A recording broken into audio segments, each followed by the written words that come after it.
خیلی مخلصیم. امیر صامتیسم. تقریبا 3-4 ساله که فعالیت داریم با موزیک رپ که ایت سبک مستقلی داریم به اسم گیل رپ. واقعا همین زاکنه وقتی دیدم خجالت کشید از خوشن زبان مادری یه جور دردی بومره. بس همون موقع دغدغه میدورم به وجود بامو که من باید ایز کاری بکنم. شاید تر سوال ببه چرا گیله کی؟ رپ خنه مهدف چیه؟ اسم گیره چی؟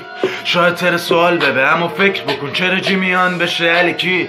همی ماری زبان نیه همی گولاس چرا عیب دنت گیله کی همی زکان؟ خب اولین کار ضبط شده از خودم سال شاید 91 بود، ولی خب کاری که منتشر بود به اسم گیل رپ 98 99 دهمان اولین کار رسمی همیشه نپاده ایران تینام نه تو دیل مردمان گیلش. هنو بعد گذشت چند نسل و ایران تینام نه تو دیل مردمان گیلک. همین نماد تی آوازه و غیرت اما امان نزید مسئول بیرک. گیل مرد خون دیل خورید سر جوب آخرشم بده کارت همش نند سر جور. نیاز به تایید کسی نیه بدن همین نصیب چی به او زمات که بیگانه کس باید به جای دستیل که من مرم دوست بی خیالی و مزاق هیپ چی به یاد باور چه جانی فددن خاکره همی پیران همی اصل ازا پردست ازا نبوستیم و ازا به خود دیدینی بگذشت سن پرخم تره به سال مارک دست به دعا تره امید دن خودش شل به جار جا ایتا عمری جام بکنه کی سبزبیه چین توم به جار سای. نبوده امکانات که بخوایم بگم بهانه امکانات نابود، ولی خب اما توان انا نشتیمه که بخوایم بشیم تا استودیو برای ضبط همین کاران نوشتیم کلی محتوا تولید بودیم.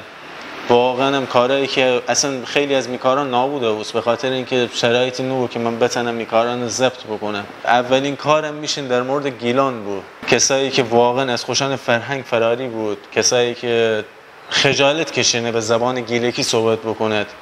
من بگفتم تنم انا به سبک موزیک بایم بگم چون خب موزیک صدای رسایی داره. لعنت به تعصب بیجا لعنت همی عرفان فهمی ایترو سیت جا وقتی که اهمیت نریتی نظر نشینی تی جا تر مجاب کنی حق داشتی و مجال ندی امثال من او زمات که چلیک جرتیم تی سامون قدر بدار آبای برای به خودت بیا بن کنار بدین گذشته نه به کار. ایتا دو تا کار فادهیم که مردم گفتینه مردم که حالت چه عرض کنه همین دوستان گفتینه که ان کار بودن نه و حالا بعدها احتمالاً تر ضربه زنه تو استعدادش داری و فارسی کار بکن، ولی خب اتن نوست همون تنیم هند 100 سال پیش نگاه بکنیم وقتی همین تاریخ گیلان دینیم مره باعث افتخاره. شاید تر سوال ببه چرا کلکی رپ خنه مهدف چیه اسم گیره چی؟ شاید تر سوال ببه اما فکر بکن چرا جی میان بشه علی کی؟ همی ماری زبان نیه همی گلاس چرا عیب دنت گیله کیه همی زکان چرا تر گیره سرگیشه چرا تیه ساله ترو دری زکال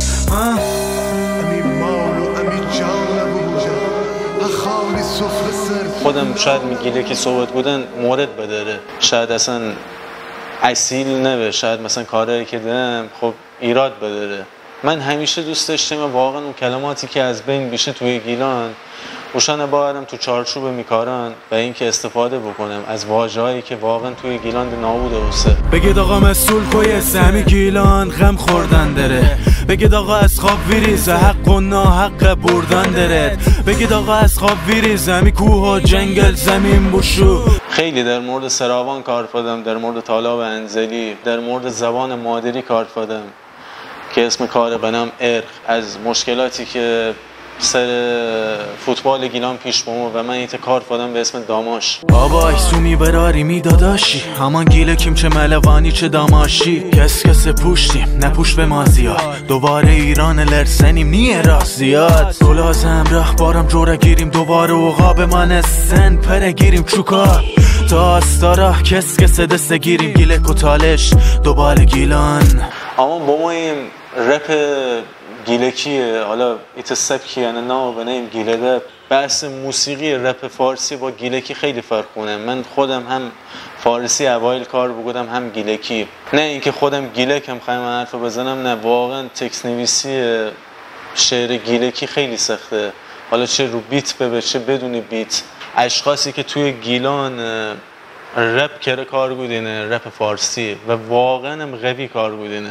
الان یکی دو سالی است که رپ گیلکی بدون خجالت، بدون اینکه عیب بدنت ات کار کنه. وقتی من می پیج درون دینم دختر یا پسر 20 ساله چه فرد مسنی ببه خوشن بیوگرافی پیج درون بزنه گیلک یا گیلانی یا تالش، خیلی مرا خوشحال کننده. یعنی واقعا مرا باعث انگیزه به اون حس خجالتی که قبلا نابو هرچند الانم خیلی زیاده ده الان کم کم که از بین شه. برار من نیت سوال تو سالت چی دینی تره بگت کویشینی گویی زیر ایت پرشمیم یارو تو فاز نشگی ای فشته تی زادگاه و ایتا مشت اجنبی.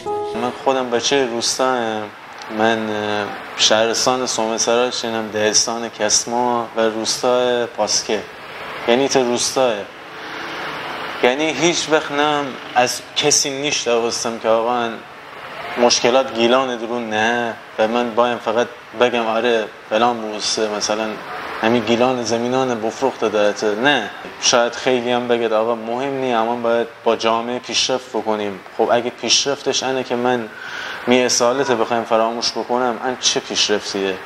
من دوست دارم اگه پیشرفتی هم ببه خودمو که بگم تو بحث موزیک اگه بخوای ببه با همین زبان گیلکی بخوایم پیشرفت بکنم، با همین سبک و سیاق. به مثال که بگم خودمو که بگم، حالا مردم کار ندارم چه دیدگاهی داره، شاید باور نکنید یه شبایی از نگرانی حتی شاید من خوابم نبره. اون محتوایی که همیشه دوست دارم بنویسم و اون بیننده ارتباط برقرار بکنم خیلی من نگران کننده. آقا من تنم توانش دارم ولی باید تأثیرم بده. امیر به خودت یا گیل مرد بیدین بوسی 25 ساله و حق بدن دیره به و اما نمانه ما پشت